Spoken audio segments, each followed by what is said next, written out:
So here's a quick recap of what I've done so far. I've stripped and sandblasted the entire car, replaced all the sheet metal, put it on a rotisserie and did the underside and undercoating, primed the entire car, and lots of body work.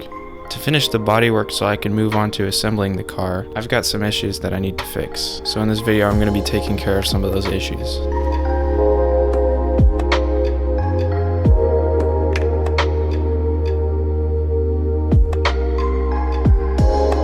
Hey, what's up?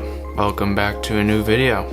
Today I'm going to be addressing a few issues with the car that's preventing me from finishing the bodywork. The next video I will finish the bodywork, so I'll have a complete car. But this video I'm just going to be addressing a few issues. Like I said, we got the hood hinges. The hood hinges have a problem. The radiator core support piece, I guess it's called, that is misaligned and I got to realign that. And then also I have the doors that I need to put together because they're not together right now. I have skins for them and my battery's dying. That's amazing. Also, before the video starts, actually, hold on, title screen. If you're new here, please subscribe. Honestly, I want this video making thing to become big. I want to be able to make money off of it. And I know that's a big reach right now, but I want to make this a huge thing. So please subscribe, please comment, please like. Anything helps at all.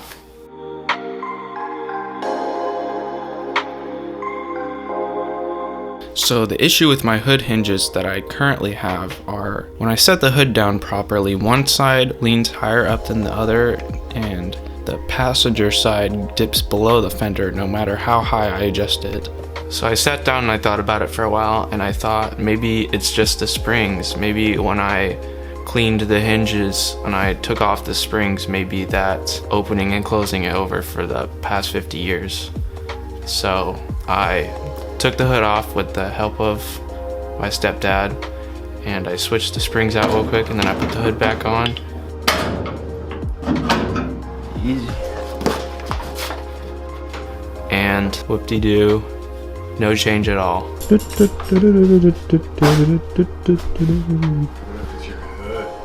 Turns out it didn't work. The same issues were still there and switching the springs did not change anything. So I thought back to when I watched a video on Joe Daddy's YouTube channel, which included him addressing his hood hinges problems. For his problem, it turned out to be the actual hinges itself and not the springs. So I decided I was just going to buy some new hinges and springs at the same time and hope that that would fix my problem and I don't have a big issue like the hood or something, or an entire misalignment at the front end because I didn't do complete measurements beforehand.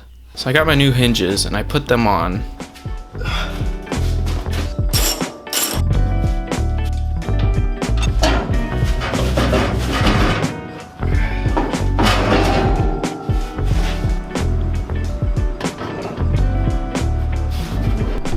Okay, so both of the sides are working well.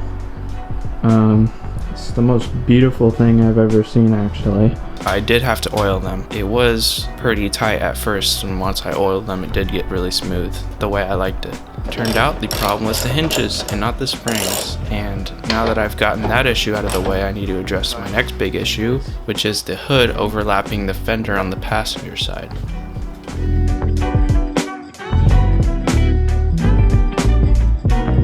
So the next problem I have with the Mustang is that the radiator core support piece, which I had to replace because the old one was rusted out, I didn't realize that I had to do measurements and alignment properly. The way that it is sitting more to the driver's side, and that is going to affect the hood latch placement as well as the fender placement. So obviously I need to do something about it.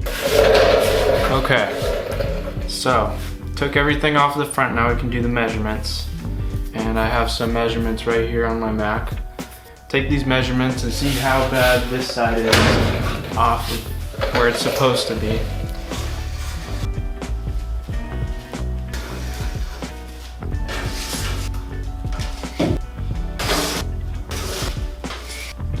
Okay, so what these measurements are showing me is that the far side to the radiator core support is square, it's spot on. But this side is too far in. So what I'm gonna need to do is drill out a few of these spot welds up at the very top and pull this out a little farther with my measurements. This side needs to come out about 1 inch more, which is quite a bit. I don't know how that's gonna work, but it will work. So I grinded the welds down and I pulled the 2 pieces apart.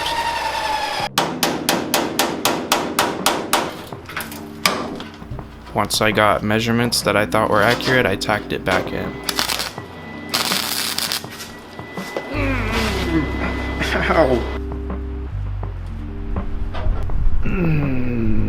And oh! Obviously, as nothing ever goes to plan, I checked the measurements and they were off once again. The radiator was still shifting towards the driver's side, which I'm not going to settle with. The distance between the 2 side walls of the engine bay were perfect, so what I decided to do is take a piece of scrap metal and weld it to both sides so it would hold that measurement, and then I would shift the radiator core support over to the passenger side so it would align perfectly.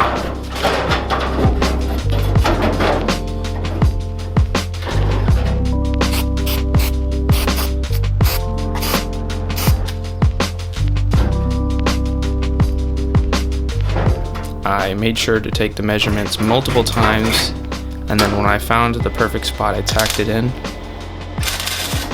Some more measurements and then fully welded it in.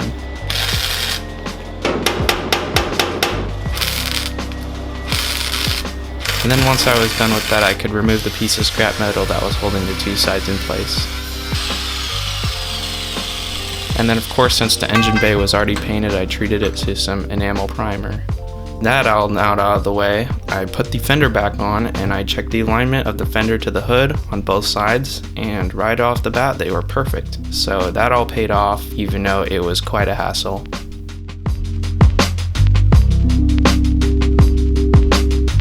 The reason I decided to put new skins on it was because 1, it was easier to access the inside, which was surface rusted the entire way. I didn't want that rust to get any worse. 2, on one of the doors, I forget which side, but one of the flanges that holds the skin on was rusting away, so I had to rebuild that from scrap metal, and it would be a lot easier to just take the skin off to do it.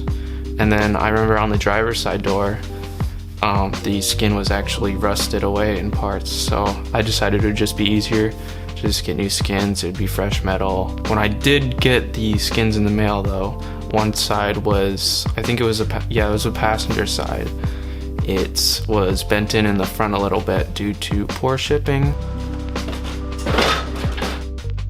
So I started by taking off these skins. It was pretty simple, just grinding away the folded over flange and then grinding away the material on the back side.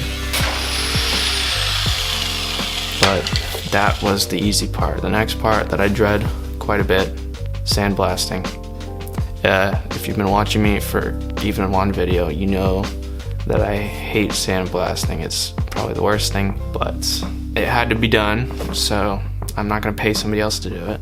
I set up a booth in front of my garage made by tarps and light stands. Alright, I'm gonna do the sandblasting real quick, but I'm not gonna film it because I don't want to get dust all up on my camera. So, be right back. Spoiler alert, it sucked. Okay, got both the doors done. Look at that sand all over the ground. Have to clean all that up. Here's the other door. Looks good, but I have to clean up all that. After I was done sandblasting, I quickly cleaned up and I took a nice long shower. Never mind, I'll find someone like you.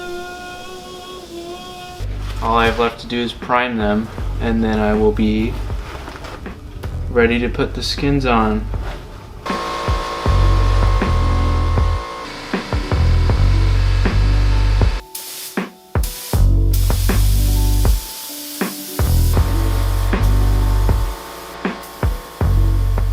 After I put the primer on that one night, I let it sit for a few days and let the primer fully dry before I started handling it with the door skins, because that was going to be a lot of scraping and other stuff like that, and the primer would have been long gone by then if I didn't let it sit. Well, this is what you get by brand new. Quite surprisingly more effort than I thought it would take to put the skin zipper on.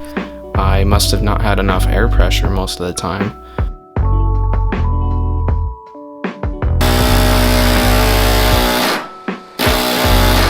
And once the skins were finally on, it was finally time to put them on the car and enjoy.